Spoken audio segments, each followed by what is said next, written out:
Welcome and good afternoon. My name is Commissioner. Today we're going to have a little bit of something different. I'm going to share an interesting story from baseball history about a player named Frank Crespi, also known as Creepy Crespi. I stumbled upon this actually because I was playing with a Commissioner Dugan, playing some payoff pitch, 1940 Cardinals actually team, and we noticed a player named Creepy Crespi on the 1940 Cardinals, and so I did some digging to find out a little bit more about him, and his story is actually fascinating. So I'm going to share that with you today. Um, it, Frank Crespi actually played for the Cardinals for 5 years between 1938 and 1942. He only really was a main starter during one of those seasons, mainly 1941, and then part of 1942.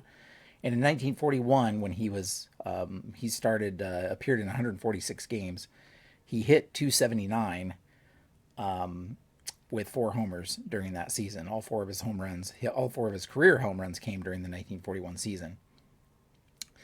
He had played a little bit in the minors prior to that, prior to 1938 when he broke into the majors. Played a little bit in the minors, but didn't have much playing time in 1938, 39, or 40. And then was a main starter in 1941, played second base mostly. And then he also played 93 games in 1942 when he got replaced, actually, at second base. And the interesting thing, I was like, how did this guy come up with the nickname Creepy? Because there could be some bad reasons for that. But in his case, it was given by a sports writer, I believe, is the story, because of the way he would creep up on ground balls that were hit to him. He had like a crouch and he kind of crept up on the ground ball to field it. And that's how he came up with the nickname Creepy.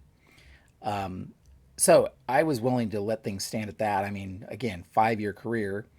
I thought, well, he ended in 1942. It's right around World War II. I wasn't sure much more else about him, so I looked up and found out the more interesting piece of his story. First of all, he did appear in one World Series in 1942. He was a pinch runner and scored a run in the 1942 World Series between the Cardinals and the Yankees, I believe.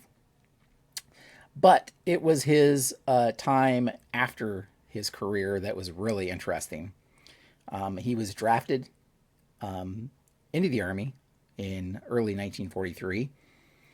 He actually was a sole supporter for his elderly mother at the time, but he had a deferment, I believe, prior to that, and I think he lost the deferment or chose to go ahead and join the Army anyway. And so he went into the Army in 1943, and during an Army baseball game in Kansas, he was going to turn a double play, and his left leg, which was on one side of the base, kind of got stuck in the mud, and then he got slid into to try to break up the double play, and he suffered a compound fracture of that leg during the double play. So he had to have surgery. He was in a cast that kind of put him out of commission.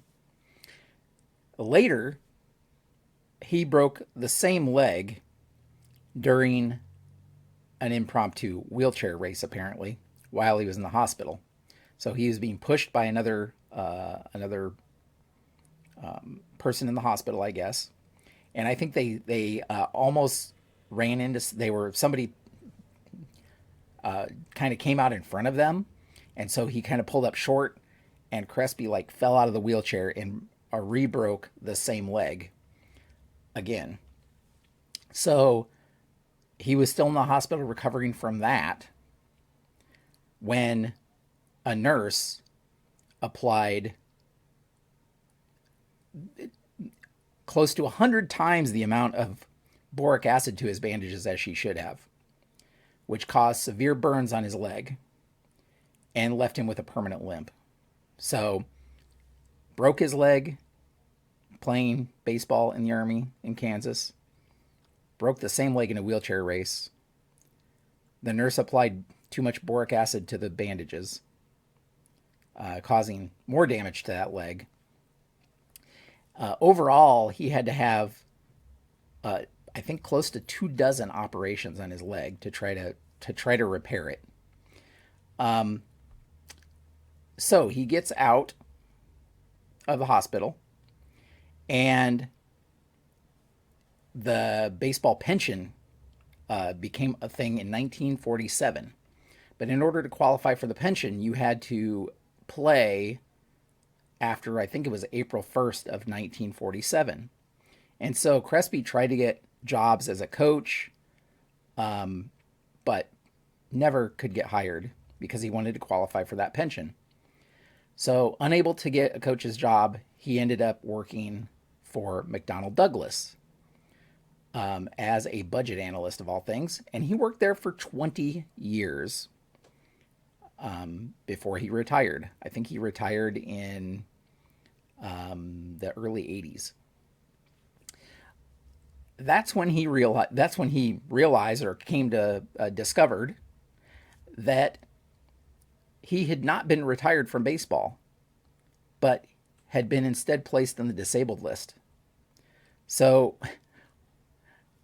that was where he was. He was on the disabled list during the start of the pension program and not retired.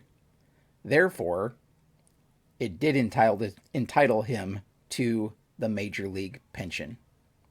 So after all that time, he ended up being qualified for the major league pension. Just a fascinating thing. Unfortunately, Crespi did die from a heart attack in 1990 in Missouri, but I just came upon this story and thought it was just fascinating with the multiple broken legs, the injury from the nurse, the fight for pension that he didn't think he qualified for, that he ended up getting when he retired from his other job at McDonnell Douglas. So, fascinating story. Thought I would share it with you guys. Hopefully you found that interesting. I encourage you to go. There's a more lengthy article that goes into more detail because he had some interesting things during his minor league career and that kind of thing. There's a couple more interesting stories that I found when I was kind of looking more into him. And so I encourage you to check those out. I believe you can find them on the out on the internet. So I may share a link down below so you can read more about it. But that's where we'll leave things today. If you would like to hear more interesting stories like this about random players, famous or not so famous, stories that aren't, I wouldn't say, common knowledge, let me know down in the comments because I know some others. I know of some others that I can share with you as well. But that's all for now. You can check out my current projects, my tabletop baseball projects, heading over to baseballmaelstrom.com. But thank you so much for watching. And until next time, have a great evening.